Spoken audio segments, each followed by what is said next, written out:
মাত্র 10টা প্রশ্ন, কিন্তু এগুলো যদি ভালো করে পড়ে ফেলো তাহলে মাধ্যমিক ভূগোলে বড় প্রশ্ন নিয়ে তোমার আত্মবিশ্বাস অনেক বেড়ে যাবে। আজ থাকছে 5টি মোস্ট ইম্পর্টেন্ট প্রশ্ন, প্লাস থাকছে 5টি প্রিভিয়াস ইয়ার কোয়েশ্চেন, সঙ্গে সহজ উত্তর লেখার টিপসও। তাই ভিডিওটা শেষ পর্যন্ত দেখো।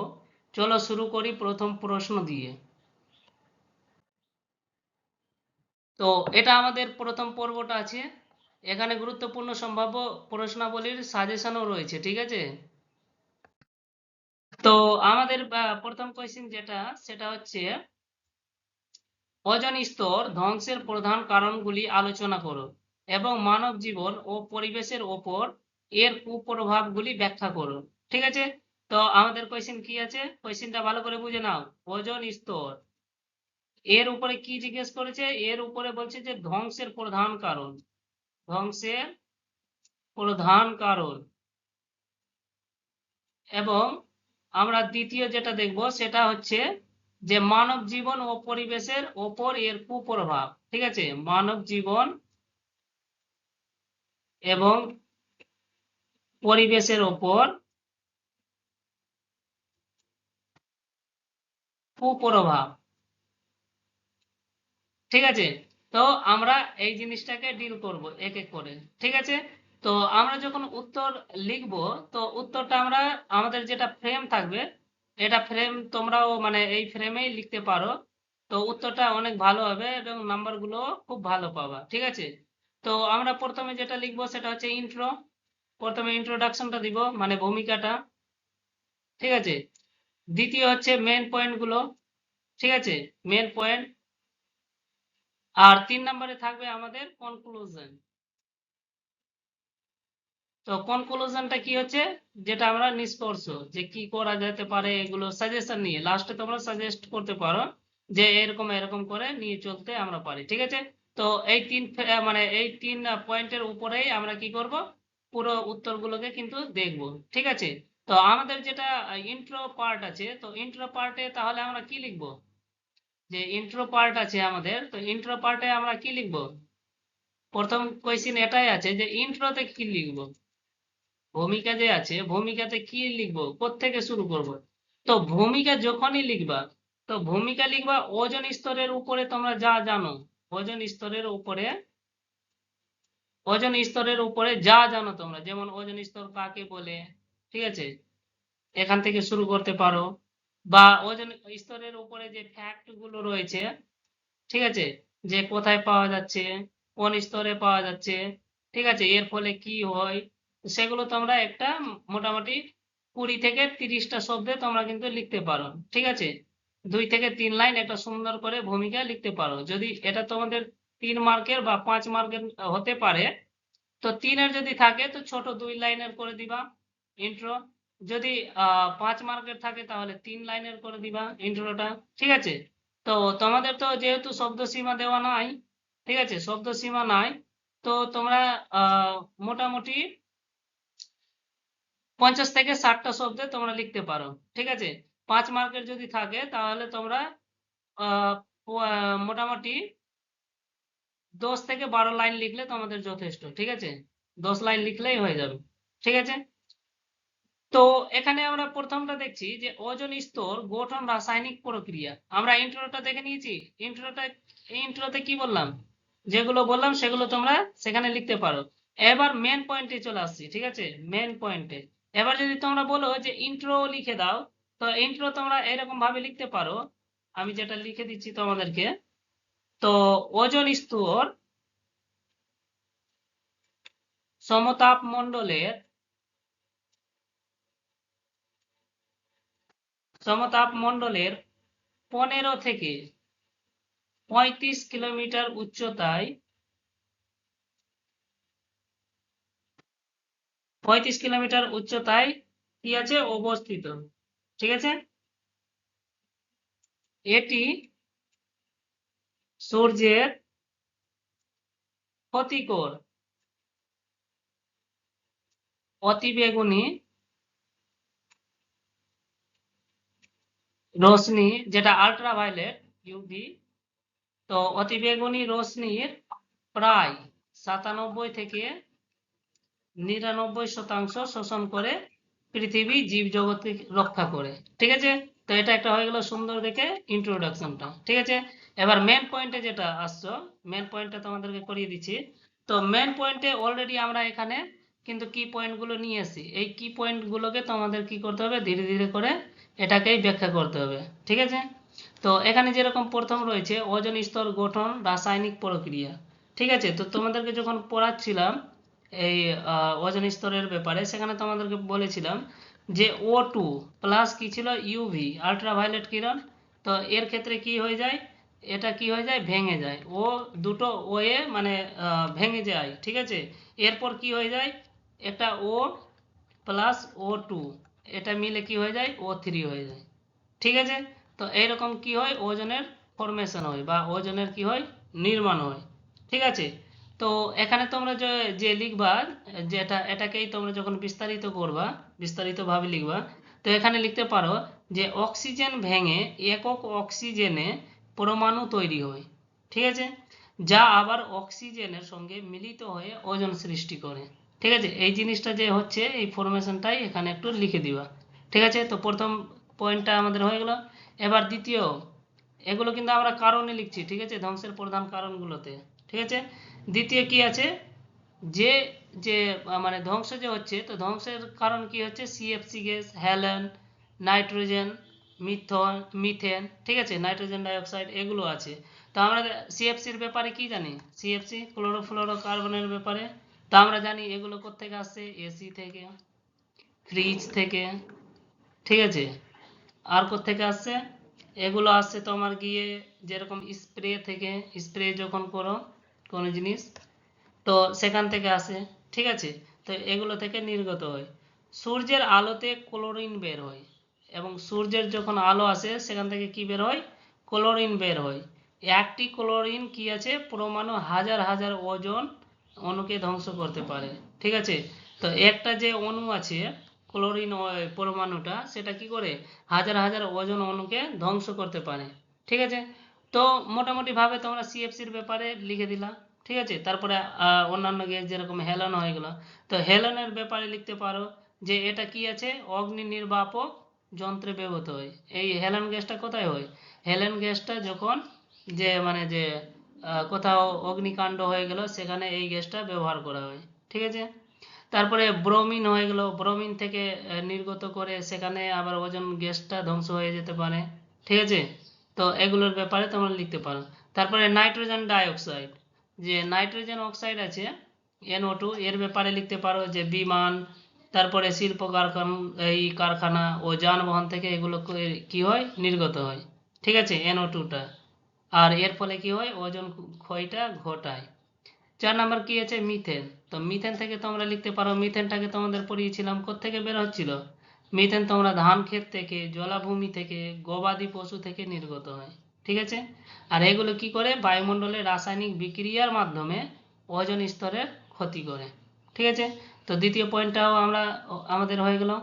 ঠিক আছে, এবার যেরকম প্রশ্ন আছে সেরকমই তোমরা ডিল করবা, প্রশ্ন না মানে এখানে মার্ক অনুযায়ী। ঠিক আছে, মানে 2-4টে করে কথা লিখে দিলেই বাস যথেষ্ট। তারপরে কি আছে, মানব দেহে প্রভাব, ত্বকের ক্যান্সার, ছানি ও পরিবেশ ক্ষতি, সালেক সংশ্লেষে ব্যবহৃত। তো এগুলোর ব্যাপারে লিখতে পারো যে যে যখন মানে এটা সূর্য হয়ে গেল সান, সান থেকে যে ইউভি কিরণগুলো আসছে, ঠিক আছে, যদি এখানে ওজোন স্তর না থাকে, আর এটা হয়ে গেল কি আমাদের ভূপৃষ্ঠ, তো এখান থেকে যে আল্ট্রাভায়োলেট রশ্মিগুলো আসছে, তো এই আল্ট্রাভায়োলেট রশ্মিগুলো যদি সরাসরি ভূপৃষ্ঠে আসে তাহলে কি হতে পারে, আমাদের ত্বকের ক্যান্সার হতে পারে, যেটা আমরা বলেছিলাম স্কিন ক্যান্সার। ঠিক আছে, তো স্কিন ক্যান্সার হতে পারে। তারপরে চোখের ছানি হতে পারে। ঠিক আছে, চোখে কি হয়ে যাবে, ছানি পড়ে যাবে, রোগ প্রতিরোধ ক্ষমতা কমে যাবে, যে আমাদের বডিতে যে ইমিউন সিস্টেমটা আছে না, ইমিউন সিস্টেম যেটা আমাদের কি আছে, রোগ প্রতিরোধ ক্ষমতা, যেরকম আমাদের যদি জ্বর বা সর্দি বা কাশি বা কোনো যা কিছু রোগই হয় না কেন, তা আগে আমাদের যে শরীরে যে রোগ প্রতিরোধ ক্ষমতা আছে সেটা কিন্তু তার সাথে লড়াই করে, যখনই ইমিউন সিস্টেমটা ফেল হয়ে যায় তখনই আমাদেরকে মানে ডোজ নিতে হয়, যেরকম ট্যাবলেট বা ইনজেকশন এগুলো নিতে হচ্ছে। ঠিক আছে, তো ওই যে ইমিউন সিস্টেমটা আছে সেটা আমাদের কি হয়ে যাবে, তার ক্ষমতাটি কিন্তু কমে যাবে। ঠিক আছে, তারপরে রোদে ত্বক দ্রুত পুড়ে যায়। ঠিক আছে, রোদে গেলে কি হতো, ত্বকগুলো আমাদের কি হয়ে যেত, পুড়ে যেত। ঠিক আছে, তো এটা হয়ে গেল ত্বকের ক্যান্সার ছানি। এবার পরিবেশের ক্ষতি বলে দিচ্ছি। ফসলের উৎপাদন কমে যাবে।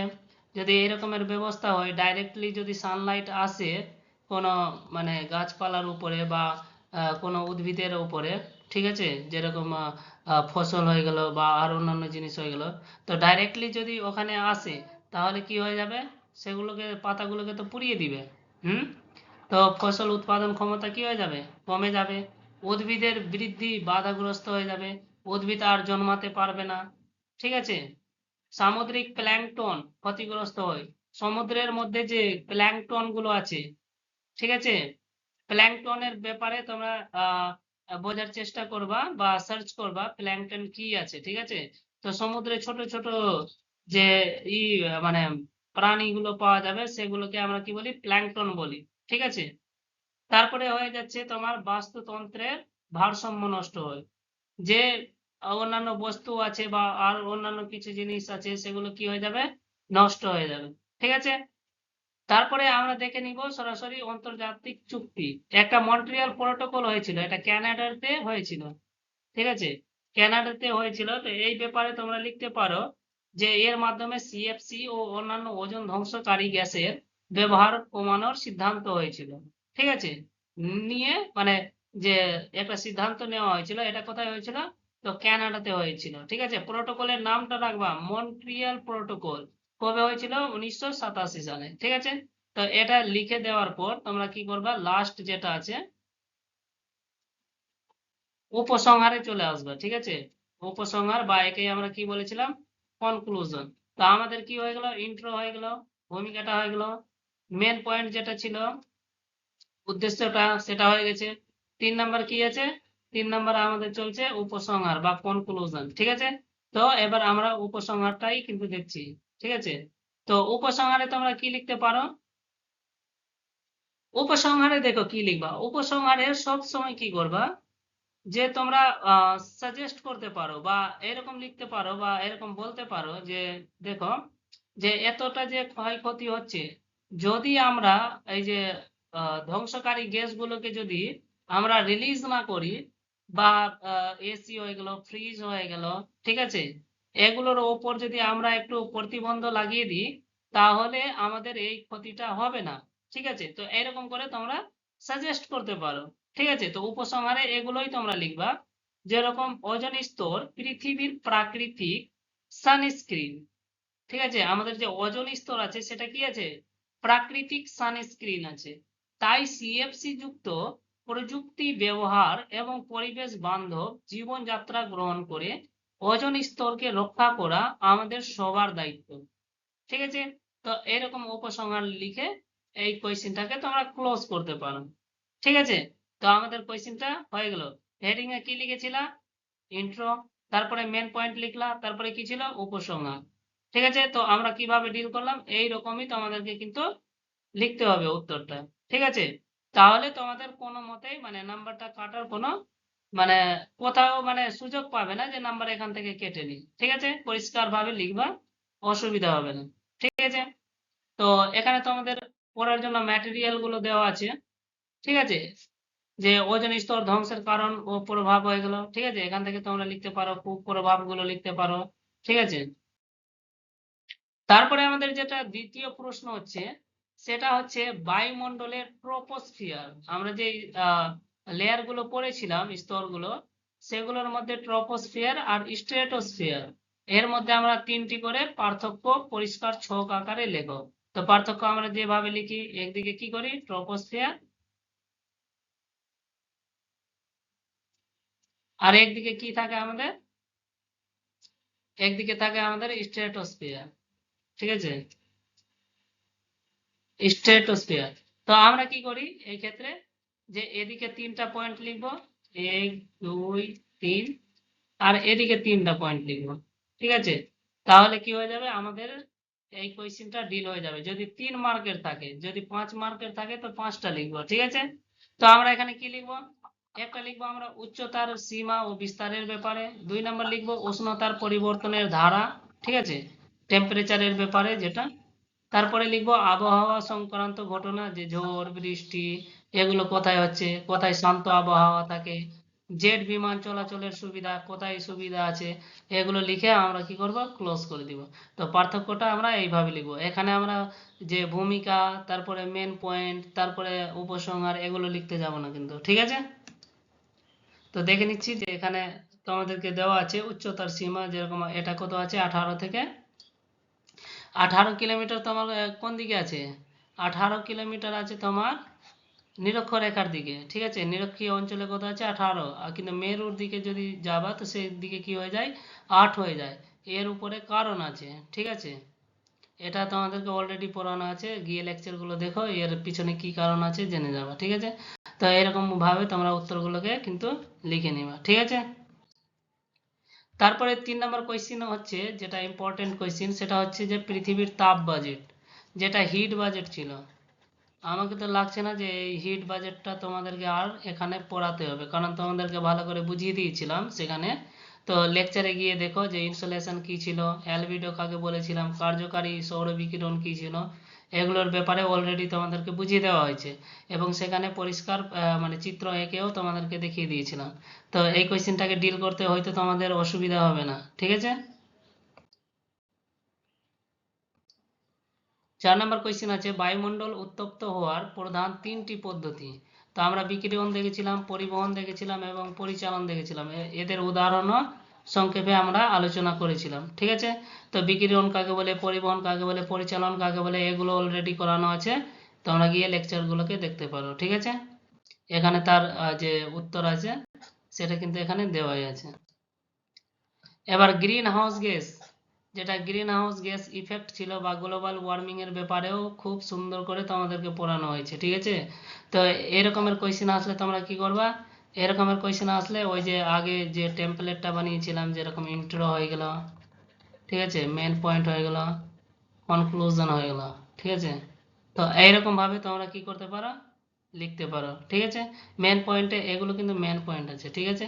ইন্ট্রোতে কি বললাম, ইন্ট্রোতে সবসময় গ্রিন হাউস প্রভাব যে এখানে আছে, তো গ্রিন হাউস গ্যাস প্রভাব কি সেটা নিয়ে আলোচনা করবা, ঠিক আছে। তারপরে চলো, এবার আমাদের চলে আসছে কিন্তু বিগত বছরের মাধ্যমিক প্রশ্নাবলী PYQ, ঠিক আছে। তো এটা যে PYQ যেটা জিজ্ঞেস করেছিল প্রিভিয়াস ইয়ার, সেগুলোই কোয়েশ্চেন আছে, ঠিক আছে। দেখে নাও কি রকমের কোয়েশ্চেন গুলো আসবে তোমাদের মাধ্যমিক পরীক্ষাতে। স্বাভাবিক উষ্ণতা হ্রাসের, মানে এখানে ল্যাপস রেটের কথা বলেছে, ঠিক আছে, নর্মাল ল্যাপস রেট, যেটা তোমাদেরকে পড়িয়েছিলাম না, যে 1 কিলোমিটার উপরে গেলে কতটা মানে তোমার যে তাপমান কমে যায়, সেই জিনিসটাই এখানে আছে। তো আশা করছি যে এই কোয়েশ্চেনটাও তোমরা তোমাদেরকে ডিল করতে অসুবিধা হবে না। এটা তোমাদের জন্য হোমওয়ার্ক থাকলো, এগুলো কোয়েশ্চেন ডিল করো, ঠিক আছে, নিজে নিজেই করার চেষ্টা করো। দেখো প্রথমে কি করবা, প্রথমে ভূমিকা দিবা, একটা সুন্দর ভূমিকা দিবা, আর ভূমিকাতে কি লিখবা, যে এই ল্যাপস রেটটা কি আছে, ঠিক আছে, যে স্বাভাবিক উষ্ণতা হ্রাসের যে হার হচ্ছে সেটা কি আছে, ঠিক আছে। তো তার ব্যাপারে ভূমিকা দিবা, তারপরে মেন পয়েন্টে এগুলো লিখবা, যে উচ্চতা বৃদ্ধির ফলে বায়ুর ঘনত্ব কমার কারণে, ঠিক আছে, এগুলোর কারণে কি হচ্ছে, এই যে নর্মাল ল্যাপস রেটটা মানে তোমার পড়ে যাচ্ছে, ঠিক আছে। তারপরে এখানে চলে আসো হোমোস্ফিয়ারে, হোমোস্ফিয়ার ও হেট্রোস্ফিয়ার, এটার মধ্যে পার্থক্য তোমার চলে এসছে, ঠিক আছে। কিন্তু আমাদের সাজেশনে কি দিলাম, আমাদের সাজেশনে ট্রপোস্ফিয়ার এবং স্ট্রেটোস্ফিয়ারের মধ্যে পার্থক্য, এটা অলরেডি তোমাদের চলে এসছে, ঠিক আছে, PYQ তে। তো এবার হতে পারে যে এটা নাও আসে, কিন্তু ওটা বেশি ইম্পর্টেন্ট, যেটা হচ্ছে স্ট্রেটোস্ফিয়ার আর ট্রপোস্ফিয়ারটা, ঠিক আছে। ওই পার্থক্যটা ভালো করে দেখে নিবা। তো এগুলো কোয়েশ্চেন তোমরা বাড়িতে লেখার প্র্যাকটিস করবা, ঠিক আছে, পার্থক্যতে তো কিছু বলার নয়, তোমরা অলরেডি পড়ে নিয়েছো। এবার এটা যে ইনভার্সন অফ টেম্পারেচার, ঠিক আছে, টেম্পারেচারটা কিভাবে বদলে যায়, ঠিক আছে, ওই জিনিসটা তোমাদেরকে কি করেছিলাম, এটাও ভালো করেই পড়ানো হয়েছে, ইনভার্সন অফ টেম্পারেচারটা। দেখো এগুলো যদি সবটা এক এক করে যদি বোঝাতে লাগি, তাহলে হতে পারে যে 2 থেকে 3 ঘন্টা লেগে যাবে। তো এই জিনিসটার জন্য আমি কিন্তু মানে তোমাদেরকে বিস্তারিতভাবে করাচ্ছি না। তো তোমরা এগুলো লেখার চেষ্টা করো, আর যদি না পারো, ঠিক আছে, যদি না পারো লিখতে, তাহলে তোমরা কমেন্ট বক্সে অবশ্যই কমেন্ট করবা যে PYQ কোয়েশ্চেন নাম্বার 3, ঠিক আছে, লিখতে পারছি না বা এর মানে উত্তরগুলো কিভাবে লিখবো এগুলো তোমরা কমেন্ট করতে পারো, ঠিক আছে। তো ইনভার্সন অফ টেম্পারেচার এটাও মোস্ট ইম্পর্টেন্ট আছে এবারকার জন্য, ঠিক আছে,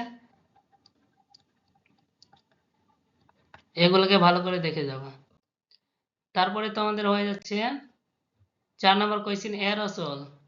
এরোসল যে ধূলিকণা ছিল সেগুলোর ব্যাপারে, জলীয় বাষ্প ও ধূলিকণার গুরুত্ব আলোচনা করো। এগুলোকে খুব ভালো করে তোমাদেরকে পড়ানো হয়েছে, ঠিক আছে, এটাও তোমাদের হোমওয়ার্ক। দেখো প্রত্যেক দিন 2 থেকে 3টা কোয়েশ্চেন করে লেখার প্র্যাকটিস করো এখন থেকেই, ঠিক আছে। যদি লিখতে না পারো তাহলে তোমরা কমেন্ট বক্সে কমেন্ট করবা, ঠিক আছে, তারপরে আমরা এক এক করে কিন্তু ডিসকাশন করে নিব। আর তোমরা এক কাজ করবে, তোমরা যে উত্তরগুলো লিখছো সেটা কিন্তু টেলিগ্রাম একটা চ্যানেল আছে টেলিগ্রাম, সেই চ্যানেলে কিন্তু তোমরা কি করতে পারো, পোস্ট করতে পারো তোমার যে উত্তর পত্রিকাটা আছে যেখানে উত্তর লিখছো সেই উত্তরটা দাগ নাম্বার অনুযায়ী, যেরকম কোয়েশ্চেন নাম্বার 1 লিখে তোমরা সেখানে পোস্ট করতে পারো, ঠিক আছে। আমি তোমাদের উত্তরগুলোকে দেখে নিব সেখানে। আর টেলিগ্রামের যে লিংক আছে সেটা আজকে আমি ভিডিওর ডেসক্রিপশনে দিয়ে দিব, সেখান থেকে তোমরা জয়েন করতে পারো। তারপরে লাস্ট যেটা কোয়েশ্চেন ছিল, ওজন স্তর পরিমাপের এককের নাম কি? কি ছিল? ডপসন, পড়িয়েছিলাম না তোমাদেরকে, ডপসন। এই যে, তো বায়ুমণ্ডলের যে থার্মোস্ফিয়ার স্তরের প্রধান 3টি বৈশিষ্ট্য লেখো। এগুলো স্তরেরই আছে, ঠিক আছে। এবার থার্মোস্ফিয়ারের 3টি বৈশিষ্ট্য লিখতে বলেছে, ঠিক আছে। তো এগুলো লিখতে কোনো অসুবিধা হবে না, ঠিক আছে। এগুলোকে তোমরা সরাসরি লিখতে পারো, বৈশিষ্ট্য বলেছে 3টা বৈশিষ্ট্য লিখে দাও, ঠিক আছে। এখানে না তো ভূমিকা ভরতে হবে, না তো তোমাকে মেন পয়েন্ট লিখতে হবে, না তোমাকে উপসংহার লিখতে হবে। যেগুলো আলোচনা করো, ব্যাখ্যা করো, এই ধরনের যদি কোয়েশ্চেন থাকে, প্রশ্ন থাকে, বা বিবেচনা করো এরকমের যদি কোনো কোয়েশ্চেন থাকে, সেক্ষেত্রে তোমাদেরকে ওই ফ্রেমটা ব্যবহার করতে হবে, ঠিক আছে। যেরকম ইন্ট্রো হয়ে গেল, মেন পয়েন্ট হয়ে গেল, আর তোমাদের হয়ে গেল কনক্লুশন, ঠিক আছে, এই জিনিসটা ব্যবহার করতে হবে। বাকি এগুলো কোয়েশ্চেনে তোমরা সরাসরি লিখতে পারো, 3টা চেয়েছে 3টা স্তরের যে বৈশিষ্ট্য আছে লিখে দাও। তো আজকে আমাদের এইটুকুই ছিল, ঠিক আছে। তো তোমাদের ভিডিওটা কেমন লেগেছে অবশ্যই তোমরা জানাবে, কিন্তু তোমাদের দিক থেকে কোনো ফিডব্যাকই আসছে না, তোমরা দেখছো না দেখছো না, কমেন্ট করো। যদি তোমরা ওখানে প্রেজেন্ট হচ্ছ তো অবশ্যই তোমরা সেখানে লিখো, প্রেজেন্ট লিখো যে আমরা প্রেজেন্ট হচ্ছি, বা ওখানে তোমরা নিজের ডাউট জিজ্ঞেস করতে পারো, বা তোমাদের ক্লাস কেমন হয়েছে সেগুলো করতে পারো, ঠিক আছে। ওখানে ফিডব্যাক দাও। ফিডব্যাক না দিলে আমি কি করে বুঝবো কারা লেকচার দেখছে কারা লেকচার দেখছে না? আমি তো এখানে মানে একটা যে ঘর আছে সেই ঘরের মধ্যেই পড়াচ্ছি, আমি তো দেখতে পাচ্ছি না কে পড়ছে কে পড়ছে না, ঠিক আছে। তো তোমরা অবশ্যই টেলিগ্রাম গ্রুপটা জয়েন করবা আর সেখান থেকে উত্তরগুলো পাঠাবে, ঠিক আছে। রোজ আমি তোমাদেরকে একটা একটা করে মানে প্রশ্ন দিব, যখন ধরে নাও লেকচার করাচ্ছি কোনো লেকচার কোনো টপিকের উপরে, তো সেখান থেকে তোমাদেরকে একটা করে কিন্তু কোয়েশ্চেন দিয়ে দেওয়া হবে, বড় কোয়েশ্চেনগুলো, ঠিক আছে। আর শর্ট কোয়েশ্চেনগুলো যেগুলো আছে সেগুলো আমরা ভিডিওর শুরুতেই 4-5টা করে আমরা শুরু করে দিব। তো এই ক্ষেত্রে কি হবে, তোমাদের নাম্বার পাওয়ার যে অনেকবার রিভিশনও হয়ে যাবে আর তোমাদের কোয়েশ্চেনও ডিল করা হয়ে যাবে। এই যে প্রশ্ন পত্রিকার পিছনে তোমাদেরকে আর ছুটতে বেরোতে হবে না, ঠিক আছে। তো অলরেডি এগুলো করে যদি আমরা চলি তাহলে আমাদের ভালো নাম্বার আমরা পাবো, ঠিক আছে। তো আমাদের সাথে থাকো এবং বাংলার শিক্ষা ক্লাসরুমকে তোমরা ফলো করো, ঠিক আছে। So thank you.